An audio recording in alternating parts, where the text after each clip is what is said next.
¿Qué tal? Les habla Jorge Gestoso. En el programa de hoy, Colombia tras un nuevo atentado político con otra notable invitado, Catherine Torres, politóloga directamente desde Bogotá. Catherine Torres, una cálida bienvenida al programa. Muchas gracias por la invitación. Catherine, tras el atentado contra el senador y precandidato presidencial Miguel Uribe, esto ocurrió el sábado, las autoridades plantearon tres posibles hipótesis sobre posibles motivaciones. ¿Cuál es tu hipótesis? Honestamente, acercarme a una hipótesis ahora es un poco arriesgado por el nivel de tensión y polaridad que hay en el país. De un lado, hemos tenido precandidatos y candidatos presidenciales tanto amenazados como asesinados, mayoritariamente de sectores de izquierda.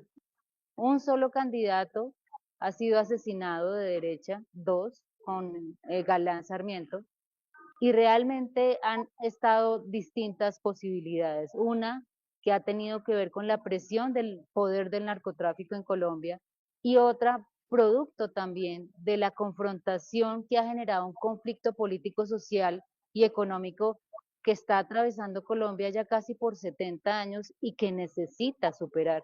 Estamos en una etapa de transición en donde la violencia se ha venido exacerbando precisamente por todo el reacomodamiento de lo que implica una voluntad política, social y cultural de una ciudadanía, de unas élites y de un Estado que realmente quiera confluir hacia la reconciliación y hacia la paz. Entonces, pudo haberse generado incluso como una tercera hipótesis, lo que se ha denominado en la época del expresidente Uribe una complot de hecatombe, puede ser, pero realmente aproximarse a una hipótesis puede ser muy arriesgado. No sabemos realmente quién está detrás del atentado contra el senador y precandidato Miguel Uribe. Sin embargo, es lamentable que estemos repitiendo círculos de conflictividad y de violencia casi en las mismas circunstancias de amenazas y asesinatos de candidatos presidenciales que coartan la participación, que generan zozobra y miedo y que desde luego afectan y flagelan la democracia en nuestro país. Y esto está sucediendo cuando de alguna forma empezamos a rodar en camino rumbo a elecciones presidenciales el año próximo. Es decir, hay un ambiente de que al país le espera una elección presidencial o elecciones en general. Siempre hemos tenido la exacerbación de la violencia política en momentos electorales, no solamente en las presidenciales, sino también en las regionales y departamentales.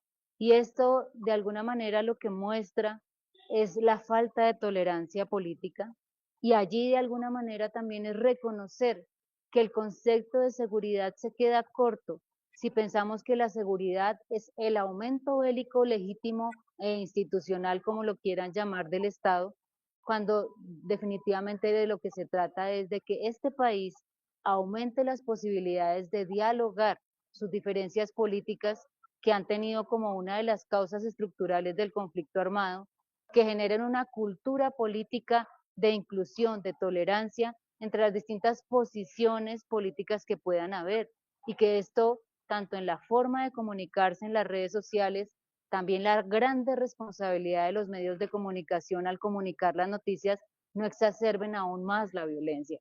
Entonces, lo que estamos viendo acá es un punto de inflexión en donde tenemos la gran oportunidad de no repetir la historia en ciclos de violencia que se vienen exacerbando desde 1948, cuando mataron el primer candidato presidencial, que fue precisamente Gaitán. Entonces, ¿cómo logramos un concepto de seguridad que va más allá del armamentismo, que va más allá de lo bélico, y empezamos a forjar una cultura y una educación de inclusión, de tolerancia, de entender que el otro tiene una idea distinta a la mía y entender que también hay intereses, posiciones y necesidades probablemente distintas y que nos corresponde convivir con eso? La vida es sagrada y la vida debe estar por encima de cualquier disputa política. Te escucho y parece casi un concepto religioso de todo lo que debe ser la humanidad, la tolerancia, el diálogo, el interés común. Eso todo suena fantástico. Pero por otro lado está Colombia. Y acá estamos hablando de que hay muchos analistas que están de acuerdo que el problema de fondo aquí son las asimetrías, son las desigualdades, son un grupo muy pequeño de colombianos que tiene mucho poder o todo el poder, y ese todo el poder o mucho poder se llama la derecha, que ha prácticamente conducido los destinos de Colombia por décadas. Llega entonces este presidente progresista o de izquierda, también después de décadas de esa derecha o la extrema derecha, y automáticamente le declaran la guerra de palabras, la guerra en el Congreso, la guerra en las redes sociales para desacreditarlo, difamarlo, ponerlo contra las cuerdas, porque en definitiva todo lo que quieren cuando quieren hacer reformas para que, como tú dices muy bien, el diálogo, la paz, la tolerancia de, por ejemplo, reformas para hacer un país laboralmente más justo en cuanto a lo que tiene que ver con otros tales como la salud, automáticamente lo ponen contra las cuerdas y nada funciona. Entonces, en definitiva, acá no es que alguien tiene que ser tolerante. Acá venimos de décadas de que todo el que quiere cambiar algo del status quo lo sacan de circulación o el análisis es demasiado categórico. Sí, gracias por ese comentario, porque me gustaría profundizar sobre el concepto de poder y de seguridad y el tema de paz. En Colombia particularmente, que hemos padecido la guerra por tanto tiempo y pareciera que la espiral de violencia siguiera y continuara y se expandiera. Un elemento importante que se debe tener en cuenta, no solamente para hacer un análisis de lo que está pasando en el mundo, en Colombia, sino en el mundo entero con el concepto de Estado liberal. El Estado liberal está anacrónico y está anacrónico porque de alguna manera se vendió una idea de que existen dos actores en el Estado liberal. Un Estado liberal en donde está el Estado y otro en donde está la ciudadanía base, pero no es real. Realmente son tres actores: el Estado, la ciudadanía base y la ciudadanía elitizada. Y esta ciudadanía elitizada se ha globalizado. Esta ciudadanía elitizada es la que realmente tiene el aumento y el mayor poder en la Bolsa de Valores de Nueva York, que determinan las condiciones y la plantilla con los distintos organismos multilaterales internacionales para definir cuál es el destino de un país. No existe realmente la democracia. Entonces, la limitación que puede tener un presidente que quiere generar transformaciones y cambios es muy grande, es muy grande. Y hay presidentes con posiciones de derecha y hay presidentes con posiciones de izquierda. Unos se acomodarán más a la plantilla que ya está establecida por estas élites de ciudadanía privada y otras se resistirán. Pero mientras que no haya soberanía auténtica en estados que están emergiendo en el desarrollo, difícilmente realmente se puede hablar de democracia. Por eso este concepto de Estado está colapsando. Ahora, que hubo falla de parte del gobierno, que hubo falla de parte del Estado en sus cuerpos de seguridad, bueno, ¿cómo podemos medir eso cuando la vicepresidenta ha sido objeto de atentados contra su vida siendo vicepresidenta?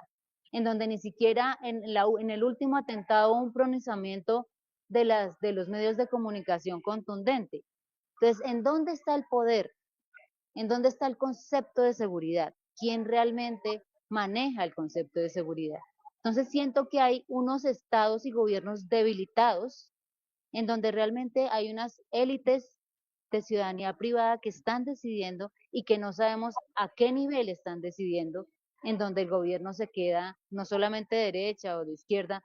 Yo aquí no quisiera entrar en pensar si son de posiciones de un lado o del otro, sino en el concepto del Estado liberal que está debilitado y que aquí quien realmente está tomando el poder son estos seres humanos o estas personas que tienen más poder que los propios estados. Entonces, ¿cómo medir el concepto de seguridad? ¿Habría que profundizar? Claro que sí. Hay que profundizar en una investigación que diga la verdad, porque cuando nos decimos la verdad nos liberamos y en esa verdad podemos realmente generar un diálogo franco como país, un diálogo de reconciliación nacional emancipado y soberano, que permita realmente resolver las conflictividades que tienen que ver desde luego con la desigualdad, porque es que no podemos hablar de acercarnos a la paz cuando no se ha resuelto el tema de justicia, eso es real, justicia económica, social, política, eso es real y es necesario, y lo decimos desde nuestros conceptos de mediación y de construcción de paz, que para que haya paz es necesario que hayan unas condiciones de justicia para todos y todas en una inclusividad y en una equidad que permita la convivencia. Pero no podemos seguir en posicionándonos de unas polaridades que lo único que han hecho en 70 años es seguir el ciclo de la violencia y la espiral de violencia que no se rompe. Yo recuerdo las palabras del vicepresidente de Bolivia en el momento en que se posicionó, que es un hombre indígena, ahora no recuerdo su nombre, y él mencionaba lo siguiente, dice, el águila no puede volar sin las dos alas. Es muy importante tener en cuenta para sacar adelante un país la inclusión de todas las posiciones, sin que tengan que ser perseguida ninguna. Catherine, te invito a hacer una pequeña pausa.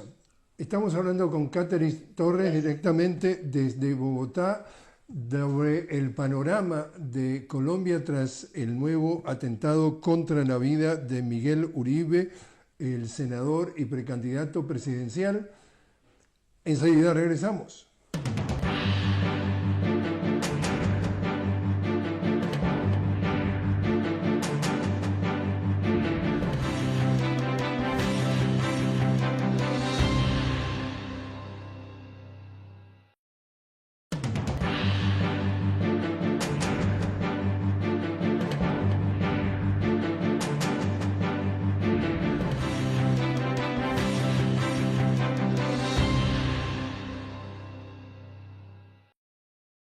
Continuamos conversando con Catherine Torres directamente desde Bogotá. Estamos hablando sobre la reacción en Colombia y el panorama político tras este nuevo atentado contra la vida de un político, en este caso Miguel Uribe, que fue atacado y su situación de salud es muy complicada.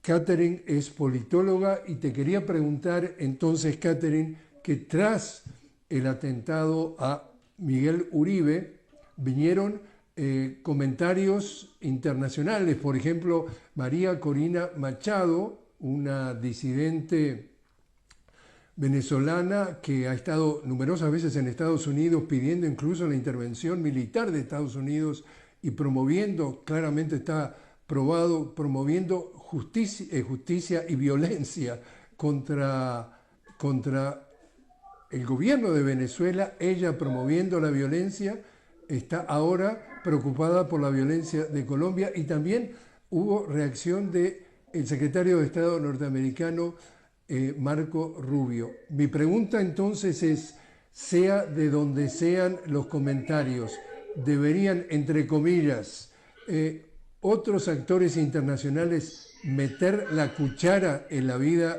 de Colombia? Honestamente, considero que no suma ningún tipo de posiciones que incrementen la polarización en el país. Nosotros, como colombianos y colombianos, sí que sabemos lo que significa la guerra. Hemos estado en todas las etapas de la guerra y hemos estado ahora en la prolongación de la guerra que ha generado la degradación del relacionamiento de los colombianos y las colombianas. Así es de que las posiciones políticas, las comunicaciones y mensajes que incrementen la polarización no nos hace bien. Y yo quiero resaltar algo que sucedió muy interesante, que no había sucedido en el pasado y que lo valoro hoy. Y es que los senadores de partidos políticos de derecha, de partidos políticos de izquierda, sacaron un comunicado conjunto rechazando lo que sucedió contra el senador, este atentado, y rechazando cualquier tipo de violencia. Y yo creo que eso, de alguna manera, lo que demuestra es que hemos madurado a partir de la experiencia del dolor y el sufrimiento que sí nos ha desgarrado la guerra, porque nosotros sí sabemos qué es la guerra, identificando el panorama internacional de los conflictos armados. Nosotros estamos catalogados como un país que aún tiene un conflicto interno sin resolver. Venezuela no. Venezuela tiene tensiones políticas. El nivel de violación de derechos humanos que nosotros hemos vivido como colombianos no lo ha vivido Venezuela. De alguna manera, ustedes han dado pautas para resolver sus conflictos sin tener que llegar a la violencia que hemos llegado nosotros. Entonces, intervenciones, mensajes e incluso intervenciones bélicas internacionales, ya sabemos en dónde paran. Hemos visto países como Palestina, en donde las intervenciones han sido nefastas para Palestina y desde luego que también hay víctimas desde Israel.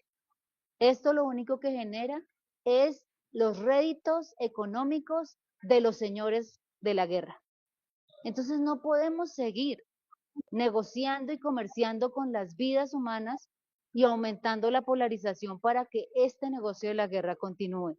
Por honor y dignidad de todas las víctimas de violencia armada, política, social y económica, tanto de Colombia como del mundo entero, paren esa forma de comunicarse para aumentar esa polarización. Eso no nos ayuda ni como humanidad ni como país. ¿Qué crees que pueda pasar en el panorama electoral? Es decir, cuando se inicie oficialmente, digamos, la campaña electoral rumbo a las elecciones del año próximo. ¿Esto puede haber tenido algún impacto en quienes les interesa participar o quienes quedan completamente desmotivados para participar? El asunto que más me preocupa es la retaliación, una actitud indicativa que lo que haga es activar nuevas violencias en contra de eh, candidatos de izquierda y activar nuevas violencias en contra de candidatos de derecha.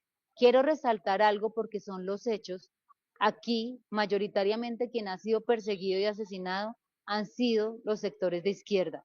Eso es real y lo dicen las cifras. Los sectores de derecha han tenido pérdidas que se lamentan, pero mayoritariamente han sido los sectores de izquierda los que han tenido que ver cómo se elimina un partido político llamado Unión Patriótica, por ejemplo. Eso es real.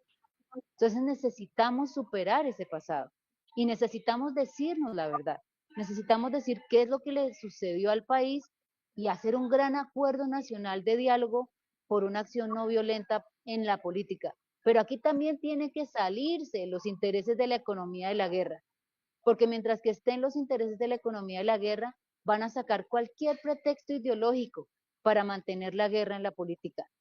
Por eso es importante que aquí se transiten las economías de guerra, porque por debajo de las ideologías realmente lo que hay son intereses económicos, legales e ilegales, e incluso de sectores como de ultraizquierda y de sectores de ultraderecha. Las guerrillas en Colombia también se han posicionado en una ideología y esa ideología por debajo también necesita resolverse los intereses económicos que siguen manteniendo la guerra. El presidente Petro ha hecho un esfuerzo grandísimo de pactar diálogos de paz en ese concepto de paz total, pero no vemos realmente una voluntad política de estos sectores que se han degradado en la guerra, estas insurgencias, estas disidencias, estas bandas criminales que son producto de la degradación de la guerra por la prolongación que hemos tenido en ella. ¿Qué tenemos que hacer distinto?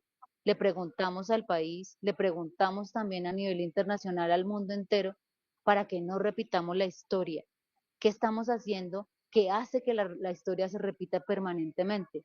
Habrá que tener imaginación moral, habrá que tener creatividad y desde luego desde una posición transformadora de las relaciones y la cultura política en el país. Y acá hay un elemento también que me interesa mucho tu opinión, Catherine, y es esas asimetrías de cual tú estás hablando, esas desigualdades. Hemos tenido oportunidad de hablar con analistas anteriores de Colombia que dicen que es el país más desigual, el tercer país más desigual del mundo.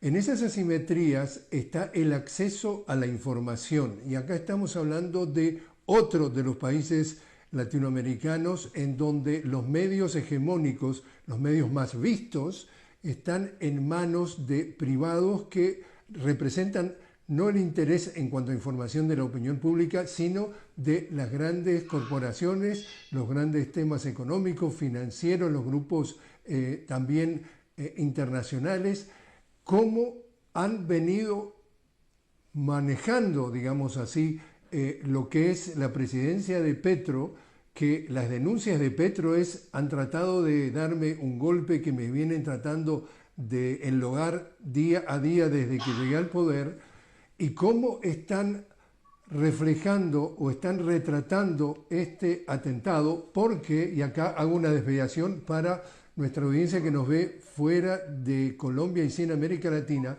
esto parece un calco, es decir, una copia exacto del manejo mediático que se hizo en Ecuador cuando faltando pocos días, en ese caso eran 10 días, para la primera vuelta de la elección presidencial en el caso de Ecuador, la que llevaba ganadora era Luisa González en las encuestas, asesinan a un candidato de derecha, estamos hablando de Fernando Villavicencio, y le achacan el asesinato a el correísmo, es decir, a la izquierda. Tanto es así que hay analistas que dicen que eso fue lo que determinó que llegara al poder finalmente el hijo del hombre más rico de Ecuador, estamos hablando de Noboa.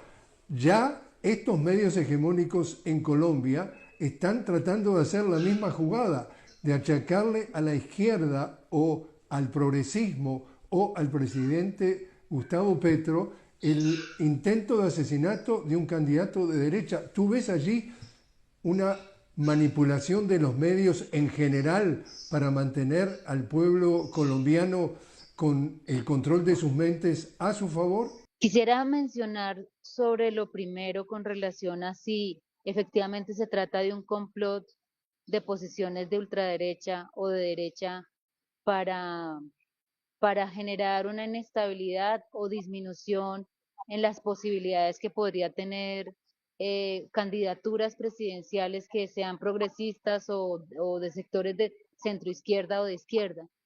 Yo creo que si eso se llega a comprobar, sería lamentable. Sería muy lamentable porque no podemos llegar a ese nivel de perversión y de arriesgar seres humanos por el hecho de generar este tipo de inestabilidad que en el pasado se le llamó la hecatombe. Y yo creo que la apelación que hago es un llamado a la honestidad y la transparencia, a que realmente no sigamos comportándonos de una manera tan perversa entre nosotros, como pueblo colombiano, como élites que están dentro del pueblo, todo por la ambición de poder. ¿Hasta dónde puede llegar la ambición de poder? Y esto es cuestionable porque de alguna manera lo que va a hacer es que se exacerbe aún más la violencia y hayan más víctimas de las que ya el país ya no aguanta. Entonces me parece interesante este punto porque es un llamado para que esto no vuelva a suceder a los señores empresarios dueños de los medios de comunicación, a que dejen de estar dando la pauta de manipulación en los medios de formación de la información, porque esto es real. Digan la verdad. Hay dos derechos fundamentales, el derecho a la libertad de prensa, pero también está el derecho al acceso a información verídica, real, honesta, transparente, porque también eso le ha quitado mucha credibilidad a los medios de comunicación. La gente ya no cree, la gente ya no ve noticias, ya, la gente ya no ve televisión.